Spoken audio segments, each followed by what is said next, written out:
What's up, gang? Kawaii50 here, and I'm gonna need y'all to let me gush for a bit. There's a lot of gaming news that came out this week that I am absolutely feasting on. I am feasting on this, my dudes. There's a lot. There's a lot to talk about. Like and subscribe to this video if you're excited as well, because we're going to talk about Final Fantasy, my favorite game franchise in the universe. And there's a lot of Final Fantasy news we got. We're going to be taking a look at all three trailers that popped, and I just want to talk about them. I just want to talk about it.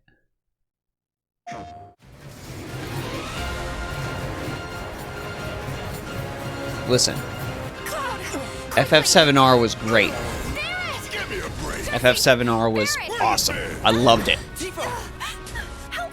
And I might just wait until the PS5 version to play through it on the hard mode.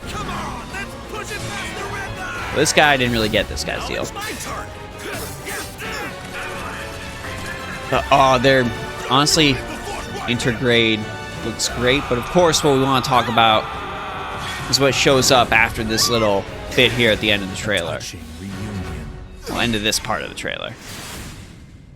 Well, guys, your girl finally made it to Midgar. Oh, and that's this. Listen. If y'all had told me we were getting Yuffie in the Midgar section, I would have called you a liar. And a lot of people probably would have been mad because it's not what happened in the original game, but again, FF7R is more of a reimagining, not an actual remake. It's a different thing, and a lot of people just got to realize that and accept that. Yuffie is looking incredible. I love this new Moogle outfit she's got.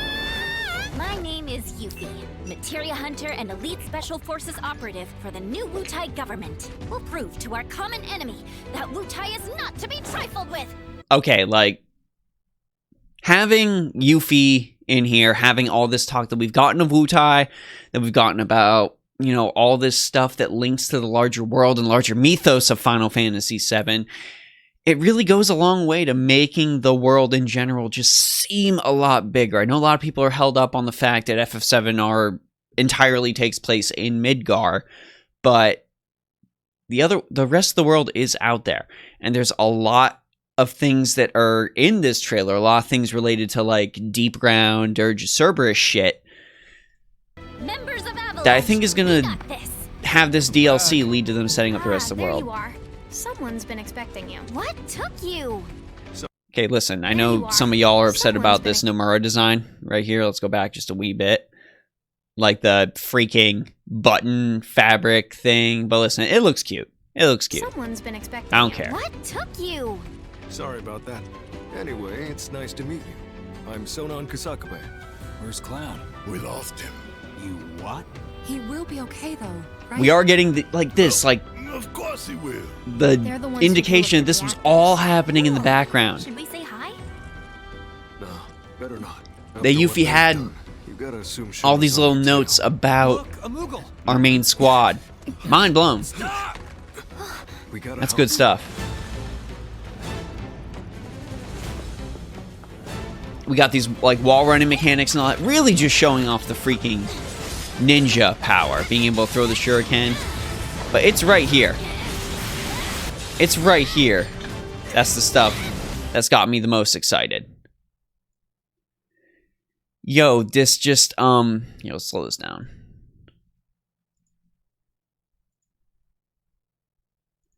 Of course, let's turn it off. It's these dual moves with Sonon. Like, I've really wanted to see this in Final Fantasy games. I really have. I wanted to see, like, a lot more of the team interacting with each other. When other RPGs like Tales of Vesperia and all that do it, it just makes me so happy to see a team interacting with each other. And these moves, where we get to use both of them in the same time, like them actively working together, it's just beautiful. And of course, we got Yuffie doing stuff with the shuriken. I believe, yeah, definitely a callback to her very first Limit Break. It's looking good. Alright, let's get this back to... No freaking way! Centipede boss looks neat. I'm getting a lot of Guard Scorpion vibes from this. Like, look at this.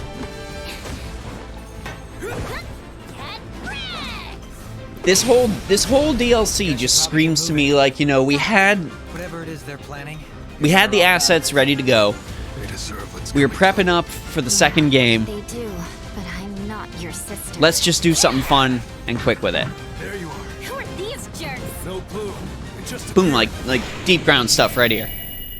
They're tying into Dirge of Cerberus. They really are.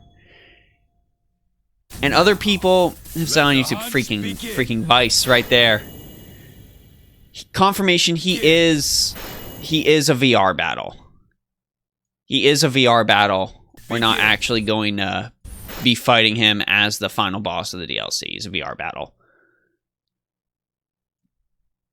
But freaking sexy Hojo, like, come on.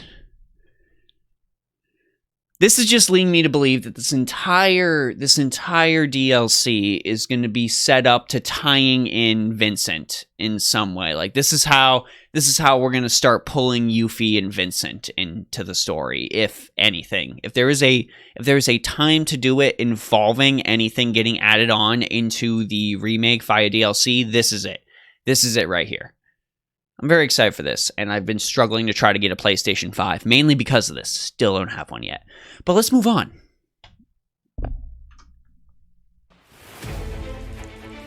So I know a lot of people are not happy with this second thing, which of course is why I've kind of chucked it over here in the middle. But honestly, we'll give it a try. We'll give it a try here on the channel. I can see what they're trying to do. They're trying to like tap into that Fortnite market. I do like the inklings they've gotten here of them mentioning young Sephiroth in some sort of way. But while I'm confident with like the physical combat from how FF7R turned out, I'm not confident in really the third-person shooter gameplay at all. Remember, Square made Dirge of Cerberus. I'm not very confident in them making a super confident third-person shooter. But I mean, who knows? I mean, Final Fantasy 15 Comrades, if you remember that had somewhat of a cult following, so maybe this will do the same thing. I really do think with this and the next game that we're going to be talking about, they need to find some way to pull this on a PC and the Switch. That's really going to be... And if anything, I think they're going to do it. I think mobile might end up being a soft launch for these games, and they'll end up pulling them on other consoles if it ends up doing well. There's not really much to say about that. Give me a Rufus Shinra skin, and let me see some young Sephiroth. That's really all I got. Real talk, though, everyone. Real talk. This is the most exciting thing they showed. This is easily the most exciting thing they showed, in my mind. Get out of here, honey. I have a Nintendo Switch. This is the most exciting thing they showed. Ever Crisis. These sprites look great. The art looks good.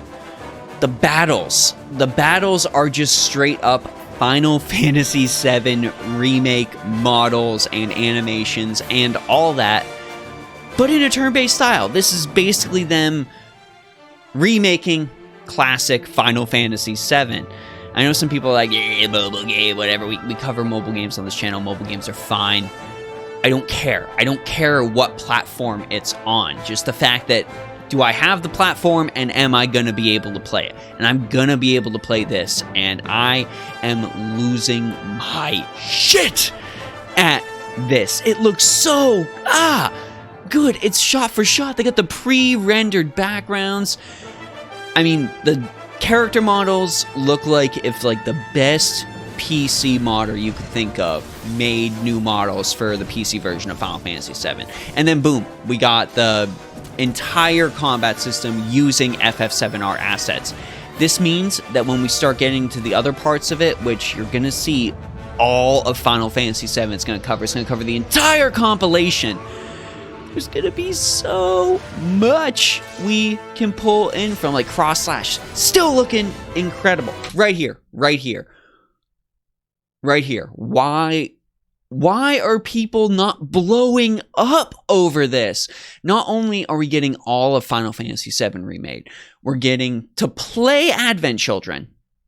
We can play Advent Children. US is going to get to play before Crisis, which means you get to be a Turk. We finally get a remake of Crisis Core in some capacity, so it's not going to have those booty PSP controls and combat system. And we're going to get a version of Dirge of Cerberus that, yeah, is still going to have the hammy as hell story, but not have the awful PlayStation 2 shooter, Square Enix's first attempt at a shooter controls. And more. So we're probably going to be getting some sort of side stories. Do I expect to see maybe some FF7R stuff in here eventually? You bet I do. Look at all this. And then boom, right here, Crisis Core. Right there. Our boy Zack is back. I know a lot of people were hoping the first Soldier was going to be like a game about Zack. I get it. But we are basically getting a remake of Zack's game, which means Gact is going to be back. You're going to get Gact again, which I know that's silly, but it's going to be fun and campy and quirky. You gotta remember that with Ever Crisis, we're going to be getting all of the good stuff of compilation of Final Fantasy VII and all the bad stuff of compilation of Final Fantasy VII. And that's just something you're going to have to accept. They're not going to be changing too much from that. But look at this. Look at this combat, my friends. Look at this combat. Eris also probably not actually there. They probably just got her for demo purposes. I wouldn't read too much into it. But look, you got all your commands using up your ATB gauge, so it's going to be a pretty active combat system. Look like you're freely switching between characters. You're using abilities. Enemies got abilities you're going to have to deal with. It's Final Fantasy ATB. So if you liked 8, if you liked 9, if 10 was your bag, then it seems like this is going to be right up your alley for all of you classic JRPG fans, myself included. I'll play both. I don't even care. I'll play both. Seriously, out of all three things that we've seen, Ever Crisis is the number one thing, even more than FF7R. The amount of potential that slumbers within Ever Crisis is astronomical. And you bet we are going to be seeing this on PC and probably even on Switch, maybe even on PlayStation. Look what happened with Final Fantasy 15 Pocket Edition. That was supposed to be a more accessible Final Fantasy 15 experience for people that didn't have the PlayStation or a high-end gaming PC, and it ended up dropping on all those other platforms anyways. But gang, I don't want to ramble on for too much. That's really all I wanted to say. This Final Fantasy stuff, it was great as a Final Fantasy fan to hear all of this. I'm very excited for Ever Crisis. I'm more doubled over in my efforts than ever to get a PS5 because of FF7 Remake Integrate and all the Yuffie stuff that's going to have. Battle Royale game, and we'll play it on the channel. If we find we slightly enjoy it, that's great. If we just play on it to crap all over it, then we'll play on it to crap all over it, and that'll be entertaining in and of itself. But that's enough rambling from me. I want to know how you all felt about this smorgasbord of Final Fantasy VII announcements, so go ahead and let me know down in the comment section below. This is Kawaii50. If you want to talk Final Fantasy VII, or Final Fantasy in general with me, I will talk about it with you as much as you want in my Discord channel. And as always, thank you to the Patreons. I know this isn't my usual content, but we gotta branch out. We gotta do other stuff. I'm just a man that enjoys and celebrates all of video games, and Final Fantasy more so than most games out there. Have a great day. I'll see you in the next one.